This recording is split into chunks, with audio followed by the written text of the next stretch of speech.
Hello everyone, अभी हमने section 14 को कंप्लीट किया। हम सेक्शन 15 को देखेंगे। सेक्शन 14 जो है 15 का एक एग्जांपल है। ज़्यादा कुछ समझने का नहीं है, पर फिर भी बहुत कुछ समझने का है, आप समझ लीजिए। ये जो सेक्शन है ये बात करता है fact bearing on question whether act was accidental और इंटेंशनल। इट मीन्स वो फैक्ट्स जो ये बताएं कि आपने कोई काम किया, इंटेंशनली किया या एक्सीडेंटली किया। एक्सीडेंटल हो गया मतलब वो फैक्ट्स रेलिवेंट होंगे सेक्शन 15 के अंदर। आपने कहा जी नहीं ये तो एक्सीडेंटल था, अब हम कैसे मान ले एक्सीडेंटल था, तो उससे रिलेटेड जो भी फैक्ट्स होंगे वो सेक्शन 15 आपको बता रहा है वो रेलिवेंट होंगे। इसको समझने के लिए आप एक इलस्ट्रेशन इट मीन्स एक एग्जाम्पल को समझ लीजिए जो आपके बेरक में भी दिया हुआ है। एग्जाम्पल ये है कि ए जो है ए एक एक्यूज्ड है किस चीज का, उसने क्या किया है अपने घर को जलाने का, और जो इंश्योरेंस कंपनी है उस पे क्लेम किया है। घर को पहले उसने घर को जलाया, फिर इंश्योरेंस कंपनी पे क्लेम किया कि मुझे इंश्योरेंस कंपनी से इतना पैसा चाहिए। अब बी जो इंश्योरेंस कंपनी है वापस उसने उस पे वो किया और कहा कि जी ये जो कह रहा है जी मेरा घर जल गया ये तो एक्सीडेंटल नहीं है, ये इंटेंशनली किया गया है। अब यहाँ पर कोर्ट ने कहा कि आप कैसे इस चीज को कह सकते हो, कोई अपना घर क्यों जलाएगा, ये तो इस चीज को कैसे प्रूफ किया जाए। तो इंश्योरेंस कंपनी ने कहा कि जो भी कुछ आप ये अपना बता रहा है वो इसने क्या किया, इंश्योरेंस कंपनी से पैसा लेने के लिए किया। वो कैसे किया, क्योंकि इसके पास यही मकान नहीं, इसके पास ऑलरेडी और भी 2-3 मकान हैं जिसमें इसने हर मकान को पहले खरीदा, उसका इंश्योरेंस कराया और इंश्योरेंस कराने के बाद उसको जला दिया।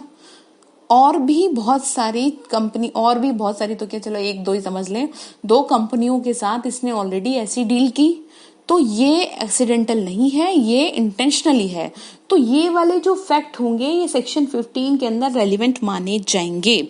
सेक्शन 15 जो है वो यही बता रहा है कि जो भी कुछ एक ही सिमिलरली अकरेंस में हुआ है वो रेलिवेंट माना जाएगा। पहले भी किया अभी भी किया। जैसे किसी की आदत होती है, जैसे कई लोगों की आदत होती है एक ही गलती को बार बार करना, जैसे हैबिचुअल ऑफेंडर अगर हम कहें, हैबिचुअल ऑफेंडर होते हैं ना कि तो मतलब उनको पता है तो वो चीज की आदती बन जाते हैं और वो फिर बाद में कहते जी नहीं हमसे तो ऐसे ही हो गया था गलती से। तो गलती से ऐसे कैसे मान ले, कैसे हो गया था गलती से, आपकी तो आदत बनी चली आई है ये सब काम करने की।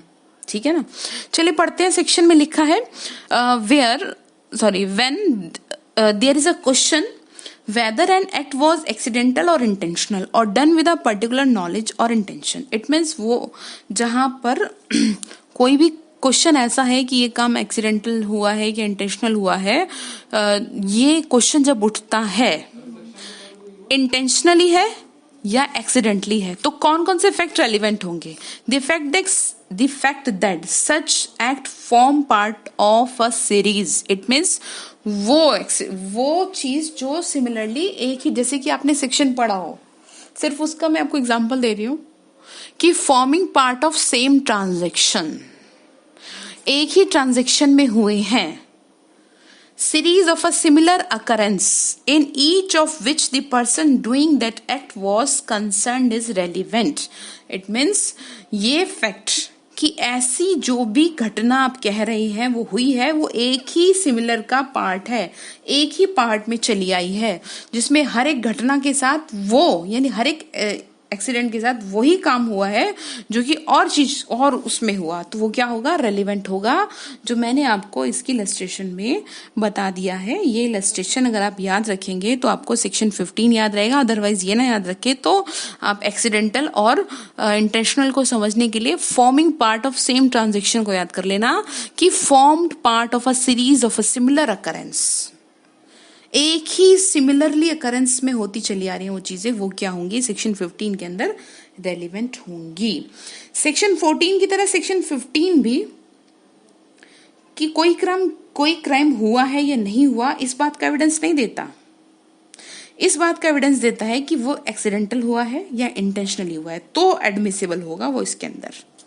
Is that clear. बाकी इसमें अगर आपको कुछ प्रॉब्लम है तो आप मुझसे पूछ सकते हैं। बाकी हम सेक्शन आप 16, 17, 18 को एक साथ करेंगे। Thank you so much.